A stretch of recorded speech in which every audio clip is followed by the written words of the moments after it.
Good morning. On this video we're going to be now showing how to actually work with getting the money going and that kind of stuff. So the first thing I want to do is I'm just going to add the actual functionality in here. We no longer need the random card and we no longer need display all because those ones aren't going. We can have start game. What I'm going to do is I also want to change it so the user can't click hit or stand. So we actually want to make it so that we can prevent the users from clicking on hit when they haven't placed the bet yet. So I think what we would need to indicate here is the fact that when I put the, where's my inspector, my properties, there should be a properties window here on the right. If it's not, one of the easiest ways to fix it is just to go reset Windows. When you reset the Windows, it'll put everything back the way it was. So we'll have the properties back there. So I'm now going to set the title or border of this to a title border, and I'm just going to add some instruction. I'm going to say place bet then start game. Okay. So once you place the bet, you'll start the game. Now, what we always encourage is that you can do some error handling by preventing the user from inputting incorrect values. So right now we want to ensure that it's numbers that they're giving. So we're going to actually use a spinner, and on a spinner they can only choose numbers. So I'm actually going to add a label just before that, and this label will just be value R, so it's just indicating that it'll be a number of rands, and then we can go to our spinner model, 3 dots, change it to a number, and what we can do is we can say integer, and we can even say that the minimum value is 100, so the initial value is 100, minimum value, maximum, let's say 2000, step size can be in hundreds, so then we'll make sure that the users do input values that are in the hundreds, so we can change it on there through the model. Now, on that regard, we'd also need to have information of their current value, and we also need to code their current value in here. So this will be the bank, and the bank would be R, and then I'm just going to now put there another label on the side of it.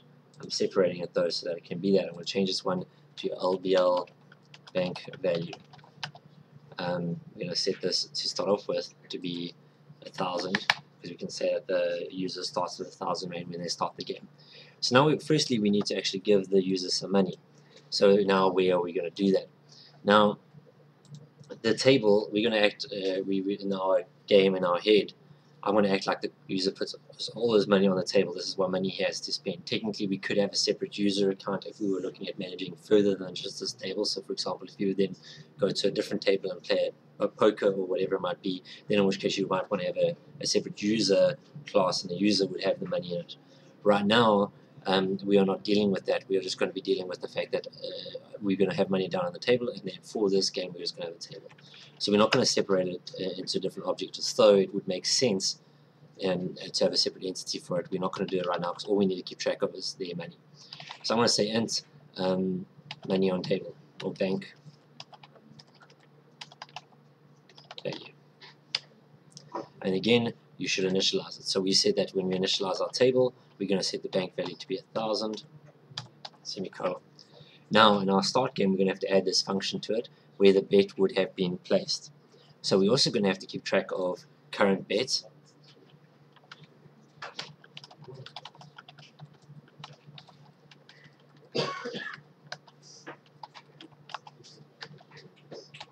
So we initialize it in our constructor. Okay, so we're going to have to get the current bet. So the current bet will be equal to, now remember, this is something I didn't do. In our start game now, we're going to have to receive through in the parameter int bet. So the amount that's bet is equal to bet. So now our current bet will equal to what the user's bet. We would also then need to make the bank value minus equals current bet. So you'll deduct from the user's value the current bet. We're going to create our setters and getters. It's a good idea to create your setters and getters because we are going to need these values, the bank value and the current bet value, on there at all times. So I'm going to go OK, send that through, and I'll go back to my GUI now. So now when we start the game, we're going to have to send through the current bet. So we're going to have to go int bet is equal to, now on this side, the design, we would have needed to name the spinner box. I don't think I did. So we'll call it SPN bet. I would then refer on my SPN bet, I would say SPN bet dot get value. Now we know this value is going to give me an error here, and the reason why is we can't convert just the value, which is an object, into an integer, but we do know it's an integer. So there is an option of casting it. Now casting it means it just more shoves it into the box. It's like, hey, you are an integer. I know what you are an integer. Now there's no harm in this because we know we've limited it in the GUI side. If I didn't limit it in the GUI side, I'd have to do a check first whether it is an integer before I just more cast it into an integer. But now I've done a check, so I can safely assume that. Now, the one thing that we're going to do is we are going to now change our LBL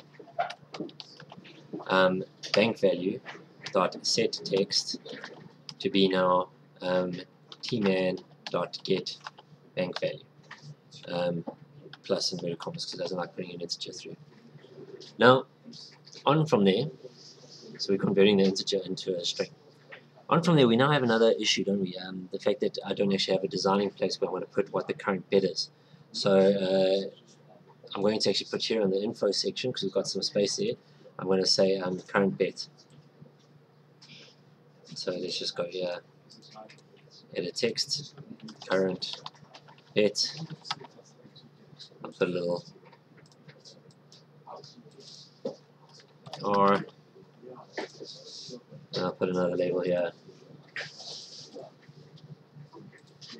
Start off at 0, rename to LBL current bet. Okay, so in our source code we can now also just do the same thing, LBL current bet dot set text, and we're going to set this text to be the tman dot get current bet plus inverted commas to convert the integer to the string. So we've now got our bet system in place, but now the other thing we wanted to do, so what should happen now is if I say, okay, I want to bet 300 and I go start game, it'll show 700 Rand and it shows me my current bet is 300 Rand. And then what should happen,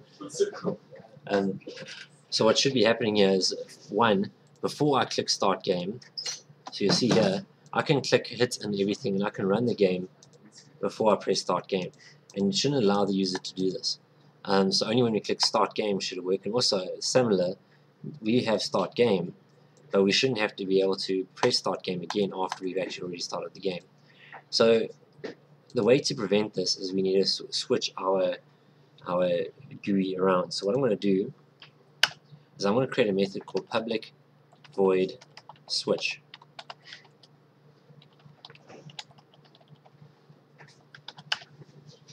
Now what I'm going to do in this, switch is a reserved word, so let's call it change view.